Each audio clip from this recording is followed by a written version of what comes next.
asalaamu aleykum mbokk yeeg xarit yi maa ngi leen di ziar tey si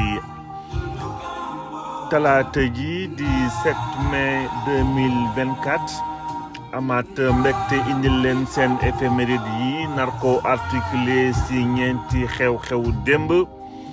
am ci nag ay xew-xew yu am solo yi nga xam ni amoon nañu passion partagé ko ak yéen bi si jiitu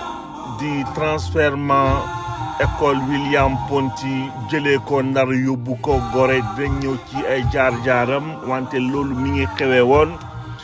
le 7 mai 1913 balaay yegg ci 7 mai 1946 vote comme on dit fii ci palais Bourbon muy assemblée nationale bu Paris bu française donc ci on parle de loi Lamine Gueye bi nga xam ni mooy ñëw jox citoyenneté française à tous les habitants des colonies mbokk yi ñu ñëw par la suite ci sunu troisième éphéméride wax ci un grand monsieur rendre ko hommage on parle de Jules François Bocandé ginnaaw bi mu fi wàññeekoo le 7 mai 2012 war a jeexale ci jaar-jaaru comme on dit suite et pas fin ci dossier wu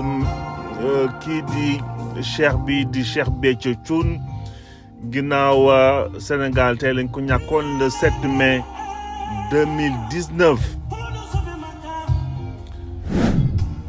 donc sans plus tarder attaquer sunu premier élément bi di école normale William Ponty bu Ndar ñu transféré ko Gorée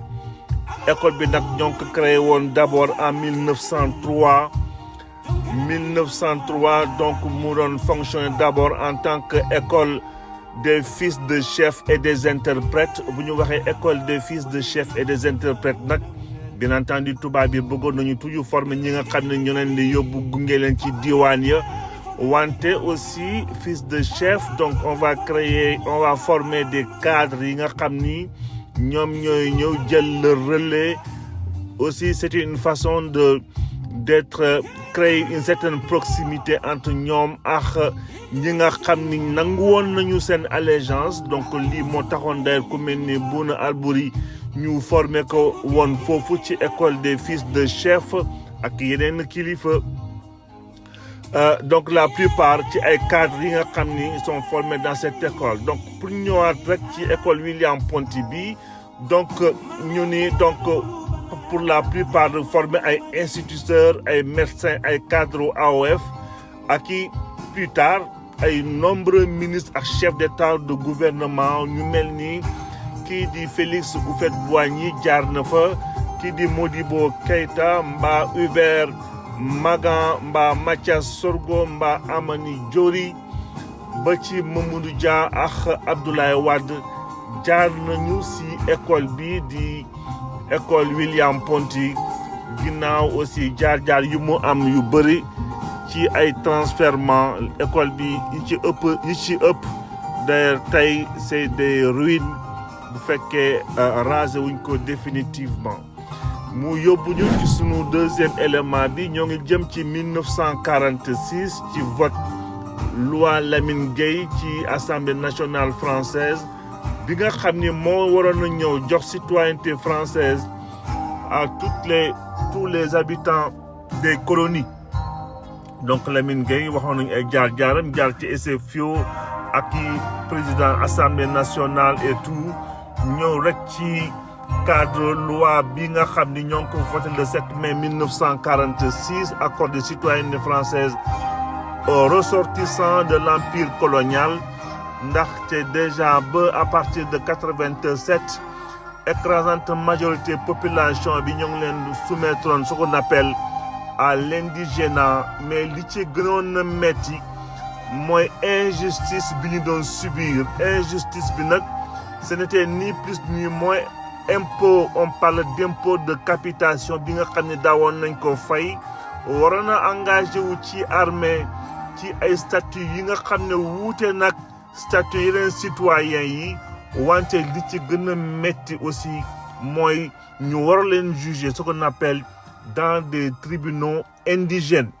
Donc loolu yëpp nekkoon ay injustice yi nga xam ni waroon nañ ko réparer au cours des années. Tey ki mel ni Lamine Gueye def ci encore beneen jéego ginnaaw kii di Blaise Diagne aussi am na lu mu ci defoon parce que ci loi 24 avril 1833 d'abord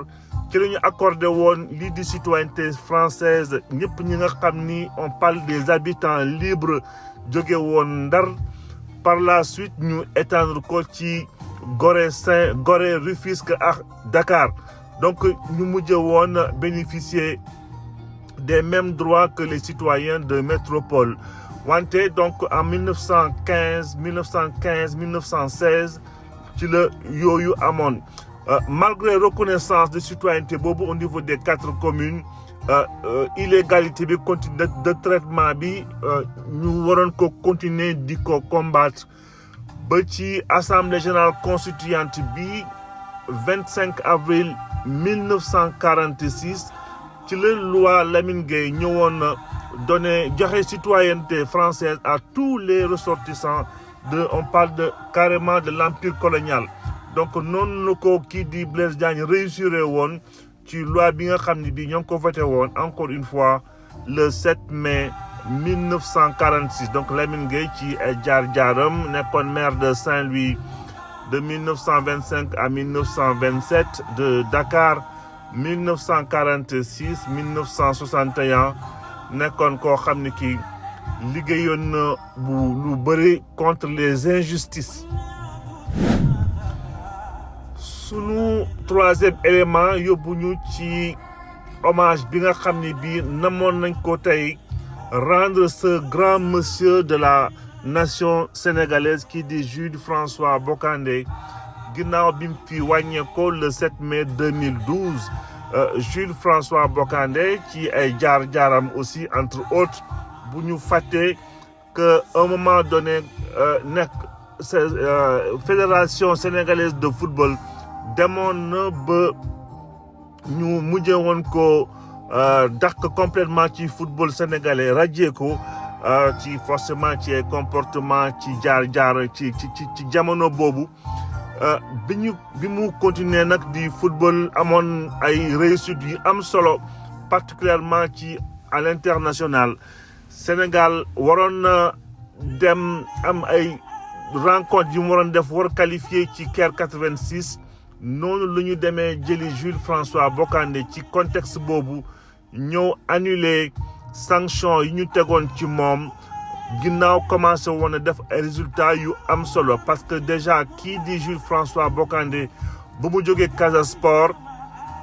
bu Ziguinchor ci la dem FC Metz. Donc amoon na ay jaar-jaar yu bëri ci Nice par la suite wante surtout succès bi mu gënoon a am mi ngi ko jëlee woon ci FC Metz. ñëpp a ngi fàttaliku tey avec beaucoup de fierté les 3 buts yi nga xam ni moo ko joxoon Sénégal match bi nga xam ne bi doon na ko rencontré ak équipe bi di Zimbabwe mujj leen donc gagné 3-0 permettre foofu ci stade Demba Diop Sénégal war a mën a dem qualifié ci Coupe d'Afrique des Nations Caire 86 mu nekkoon d'ailleurs deuxième participation bu Sénégal ci Coupe d'Afrique des Nations ginnaaw première fois ba di woon 1968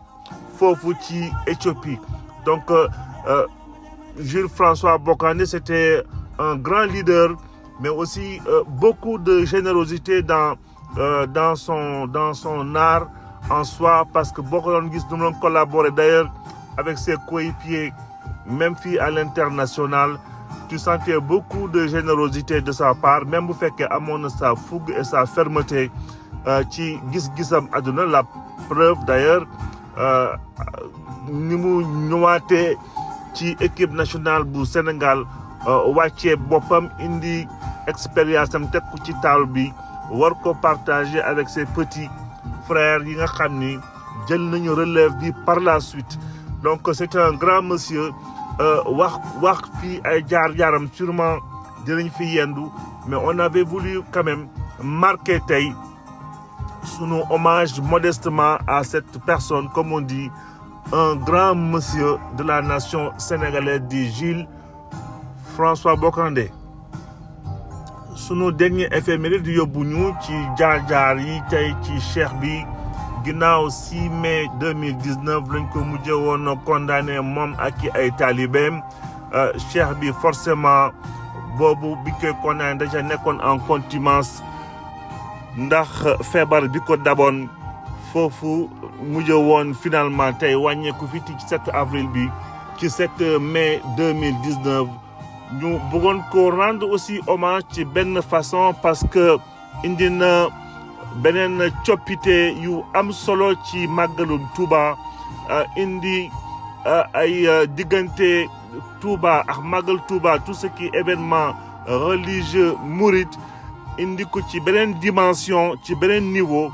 par rapport ak peuple sénégalais bi nga xam ne war nañ toujours continuer aussi di ko rendre hommage parce que li mu fi def balaay moom kenn defu ko fi woon te bi mu fiy jógee aussi amul kenn ku ko def lu dul ay njabootam ñoo continuer encore di ko def donc logiquement Sénégal war nañ continuer toujours di ko ñaanal di ko rendre aussi hommage ci taxawaay bu mu defoon parce que bu ko neexoon mu yëngatoo ci beneen domaine budul jox ay pèlerin ñam bi nga xam ni bi moo leen di permettre ñu dem defi seen màggal comme il le faut sans compter ci hommage yu mu doon continuer di rendre kilifa yi nekk ci yoonu murit mu nekkoon loo xam ni lu am solo la si jamonoom donc bëggoon ko rendre hommage. donc di jeexale fii tey sunu éphéméride ba sûrement vendredi ou on verra pas kañ lañ koy reprendre exactement au lundi prochain. D'ici là, passez une excellente journée et bonne fin de semaine et bon jour de repos pour ñi nga xam ne ñoo ngi engagé wu ci dans des jours de férié ou dans des ponts. Bonne journée à vous tous.